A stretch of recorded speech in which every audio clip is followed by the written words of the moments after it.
অর্থতত্ত্বে আপনাকে স্বাগত। এটি আমাদের চ্যানেলের প্রথম ভিডিও। আজ আমরা ইকোনমি বা অর্থনীতি শব্দটিকে চিনব এবং ইতিহাস ঘেঁটে দেখব কিভাবে সময়ের সঙ্গে সঙ্গে এর মানে বদলেছে। তাহলে শুরু করি। অর্থনীতি কোথা থেকে এলো এই শব্দটা, আর কেনই বা এটা আমাদের জীবনের সব ক্ষেত্রে প্রভাব ফেলে? প্রথমে ইকোনমি শব্দটির কোনো অস্তিত্বই ছিল না। প্রথম আমরা যে শব্দটির হদিশ পাই সেটি হলো ঐকোনমিয়া। এটি একটি গ্রিক ওয়ার্ড। এই শব্দটিকে আবার দুটো ভাগে আমরা ভাঙতে পারি, ঐকোস আর নোমেন। ঐকোস কথার অর্থ হলো হাউস অর হাউসহোল্ড, আর নোমেন অর্থ হলো ল, ম্যানেজমেন্ট অর রুল। অর্থাৎ ঐকোনমিয়া শব্দটির অর্থ হলো হাউসহোল্ড ম্যানেজমেন্ট।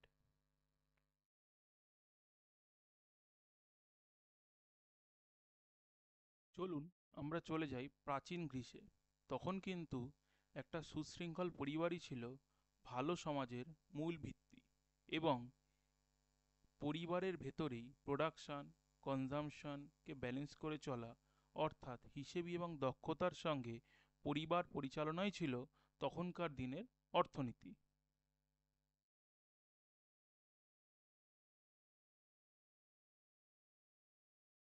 মধ্যযুগে প্রায় 15 শতকে ইকোনমি শব্দটা ইংলিশ ডিকশনারিতে যুক্ত হয়েছিল। এটি এসেছিল ফরাসি শব্দ ওকোনমি এবং ল্যাটিন শব্দ ঐকোনমিয়া থেকে। এই সময়েও ইকোনমি বলতে হিসেবি হয়ে পরিচালন করাকেই বোঝাতো। তবে এই সময় তা শুধুমাত্র ব্যক্তিগত বা পারিবারিক বিষয়ে সীমাবদ্ধ ছিল না, তা ছড়িয়ে পড়েছিল তখনকার ইনস্টিটিউশনাল ম্যানেজমেন্টগুলির মধ্যেও। আর সেই সময় ইনস্টিটিউশনাল ম্যানেজমেন্ট কি ছিল?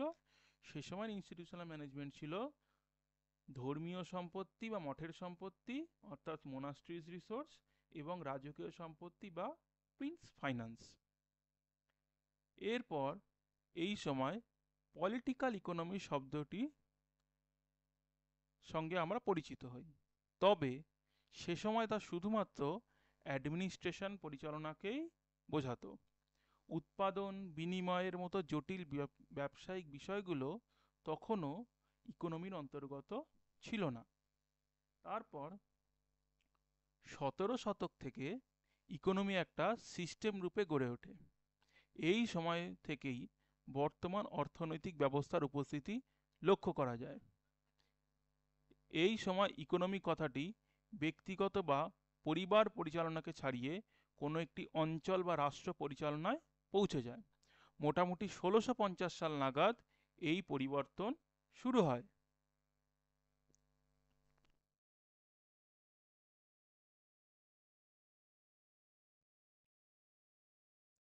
এই সময় মার্কান্টিলিজমের উত্থান দেখা যায়।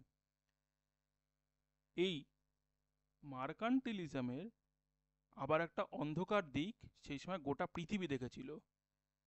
তা হলো কলোনিয়ালিজম বা ঔপনিবেশিক শাসন। কারণ এই মার্কান্টিলিজম বা বাণিজ্যবাদের প্রসারের জন্যই প্রয়োজন ছিল সস্তার কাঁচামাল এবং উৎপাদিত মাল বিক্রি করার জন্য নতুন বাজার, আর কলোনিয়ালাইজেশন এই দুটোই পূরণ করেছিল। মার্কান্টিলিজম বা বাণিজ্যবাদ আমরা সেই সময় লক্ষ্য করা যায়। আর মার্কান্টিলিজমে দুটো ফলাফল ছিল, সেটা হচ্ছে এর ফলে জাতীয় অর্থনীতি বা ন্যাশনাল ইকোনমির গুরুত্ব বাড়ে, এবং আরেকটি ভয়ঙ্কর অন্ধকার দিক হচ্ছে এর ফলে ঔপনিবেশিক শাসন বা কলোনিয়ালাইজেশনের একটা আফটার এফেক্টস আমরা দেখতে পাই। কারণ কি? কারণ মার্কান্টিলিজমের ফলে যেটা দাঁড়ালো যে আমাদের ব্যবসার মাধ্যমে ন্যাশনাল যে ওয়েলথ সেটা বাড়ানোর প্রয়োজন পড়ে। এবং ন্যাশনাল ওয়েলথ ব্যবসার মাধ্যমে কি করে বাড়াবো, তার দুটো উপায় ছিল। একটা হচ্ছে ইম্পোর্ট কম করব, আর একটা হচ্ছে এক্সপোর্ট বাড়াতে হবে। আর দুটো কন্ডিশনে ফুলফিল করেছিল এই কলোনিয়ালাইজেশন। আর কলোনিয়ালাইজেশন আমরা এক্সাম্পল হিসেবে কি দেখতে পাই? যেমন ব্রিটিশরা ভারতবর্ষকে এসে শোষণ করেছিল, স্প্যানিশরা ল্যাটিন আমেরিকা শোষণ করেছিল, ফরাসিরা আফ্রিকা এবং ক্যারিবিয়ান কলোনিগুলোকে শোষণ করেছিল। এরকম বহু উদাহরণ আমরা সে সময় দেখতে পাই। এরপর আর একটা আফটার এফেক্টস মার্কান্টিলিজমের, সেটা হচ্ছে শিল্প বিপ্লব বা ইন্ডাস্ট্রিয়াল রেভলিউশন। ইন্ডাস্ট্রিয়াল রেভলিউশন কবে হয়েছিল? টাইম পিরিয়ড মোটামুটি 17 শতকের শেষ থেকে 18 শতকের শুরুর দিকে। এই সময় শিল্প বিপ্লবের ফলে কি হয়? শিল্প বিপ্লবের ফলে উৎপাদন, বাণিজ্য এবং সামাজিক সংগঠনগুলোর মধ্যে আমূল পরিবর্তন এসেছিল। ফলে তখন অর্থনৈতিক পদ্ধতিগুলোকে আবার নতুন করে ঢেলে সাজাবার প্রয়োজন পড়ে এবং জন্ম হয় আধুনিক অর্থনীতির।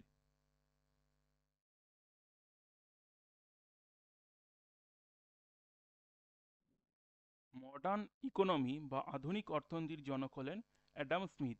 তিনি সম্পদকে শুধুমাত্র সঞ্চয় করার পরিবর্তে জাতীয় সম্পদ এবং প্রাকৃতিক সম্পদের অনুসন্ধানের দিকে আমাদের মনোযোগ শিফট করেন। এরপর 19 শতকের শেষ দিকে ইকোনমিক্স পলিটিক্যাল ইকোনমিক্স থেকে আলাদা হয়ে স্বতন্ত্রভাবে একটি একাডেমিক ডিসিপ্লিন রূপে আত্মপ্রকাশ করে এবং 1930 সালের দ্য গ্রেট ডিপ্রেশনের সময় ইকোনমি বিষয়টি সমসাময়িক ধারণা হিসাবে অনেক বেশি পরিচিতি লাভ করে এবং এই দুঃসময় মানুষকে শিখিয়েছিল যে ইকোনমিক ফ্যাক্টরসগুলো কিভাবে একে অপরের সঙ্গে যুক্ত এবং বিভিন্ন ম্যাক্রো ইকোনমিক্স নীতি এবং তার বোঝাপড়ার গুরুত্বগুলো মানুষ তখন বুঝতে পারে। আচ্ছা, ম্যাক্রো ইকোনমিক্স বলতে কি বোঝায়? ম্যাক্রো ইকোনমিক্স বলতে কিন্তু গ্লোবাল ইকোনমি টোটালটাকেই বোঝায়। ম্যাক্রো ইকোনমিক্সের কি এলিমেন্টগুলো হলো national income, inflation, GDP, unemployment, monetary and fiscal policy. এগুলো সব ম্যাক্রো ইকোনমিক্সের এলিমেন্টসের মধ্যে পড়ছে।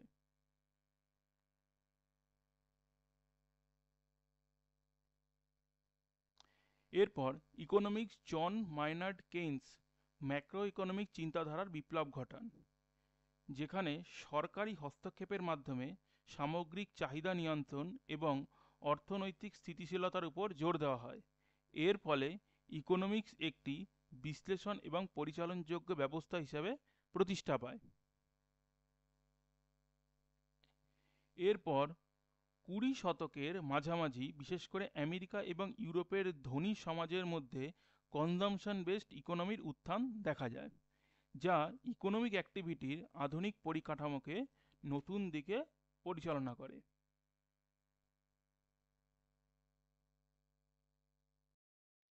তারপর ইকোনমির সংজ্ঞা আরও ছড়িয়ে পড়ে এবং তার মধ্যে স্কারসিটি এবং রিসোর্সের ডিস্ট্রিবিউশনকে নিয়ে অধ্যয়নকেও যুক্ত করা হয়, অর্থাৎ কিভাবে সমাজের সীমিত সম্পদ দিয়ে মানুষের অসীম চাহিদাকে সন্তুষ্ট করা যায় তার পরিচালন ব্যবস্থা ছিল এটি। এটি শুধুমাত্র সম্পদের সংরক্ষণের বাইরে বেরিয়ে তার সীমাবদ্ধতাকে মেনে নিয়ে সিদ্ধান্ত গ্রহণের উপরে জোর দিয়েছিল এবং এই কাজের পথিকৃৎ হলেন লিওনেল রবিনস। এরপর ইকোনমিকে ভালোভাবে বোঝার জন্য মাইক্রো ইকোনমিক্স এবং ম্যাক্রো ইকোনমিক্সও যুক্ত করা হয়। আচ্ছা, মাইক্রো ইকোনমিক্স কি? মাইক্রো ইকোনমিক্স হলো মাইক্রো ইকোনমিক্সের কি এলিমেন্টসগুলো হলো demand, supply, pricing, consumer behaviour, cost, profit, market types etcetera. আচ্ছা, রবিনস কি করেছিল? রবিনস কিন্তু রবিনস কি করলো? রবিনস হচ্ছে ইন্ডিভিজুয়াল চয়েস, মাইক্রো ইকোনমিক্স আর মেথোডোলজি এগুলোর একটা ক্লারিটি দিয়েছিল। আর কেইন্স কি করেছিল? কেইন্স মেনলি ফোকাস করেছিল হচ্ছে যে ম্যাক্রো ইকোনমিক ফ্যাক্টরগুলোকে কন্ট্রোল করার জন্য গভর্নমেন্ট ইন্টারভেনশন অবশ্যই জরুরি। আজ কিন্তু অর্থনীতি বলতে একটি দেশ, এলাকা বা সম্পূর্ণ বিশ্বের production, distribution, consumption, trade of goods and service সবটিকে বোঝায়, যা আবার অনেক অন্য বিষয়ের উপর নির্ভরশীল। কি কি সেগুলো?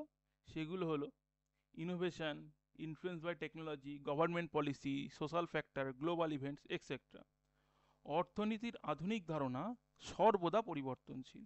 বর্তমানে তা অনেক দূরে গিয়ে আরও কিছু বিষয়কে এর মধ্যে অন্তর্গত করেছে। সেগুলো কি? সেগুলো হলো sustainability, inequality, impact on digital technology etcetera. তাহলে যেটা দাঁড়ালো, অর্থনীতির অর্থ শুধু দক্ষ হাতে গৃহ পরিচালনা থেকে প্রসারিত হয়ে এখন ব্যক্তি, ব্যবসা, সরকারের সম্পদ এবং ঘাটতির সামঞ্জস্য রেখে রাষ্ট্র পরিচালনার নীতি এবং স্থানীয় থেকে শুরু করে দেশ ছড়িয়ে বৈশ্বিক সম্পদ সৃষ্টিতে ছড়িয়ে পড়েছে। অর্থাৎ অর্থনীতির ইতিহাস হলো মানব সভ্যতার এক বিকাশের গল্প। আমাদের ভিডিওটি কেমন লাগলো কমেন্টে অবশ্যই জানাবেন এবং ভালো লাগলে চ্যানেলটি সাবস্ক্রাইব করবেন। ধন্যবাদ।